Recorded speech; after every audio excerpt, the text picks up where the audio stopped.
E essa fala da personagem da Marilyn Monroe no filme Os Homens Preferem as Louras.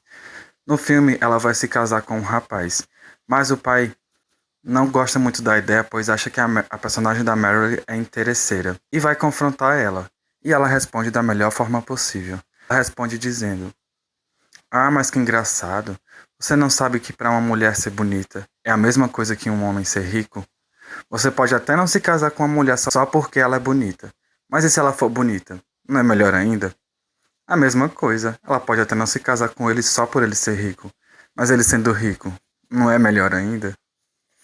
E ela ainda termina dizendo: "E se você tivesse uma filha, você ia preferir que ela se casasse com um homem pobre? Você não ia querer que ela tivesse do bom e do melhor e que fosse muito feliz? Então por que que é errado eu querer essas coisas que você ia querer para sua filha?" E ele ainda termina dizendo: "Me falaram que você era burra." E ela: "Eu não sou burra, só me faço."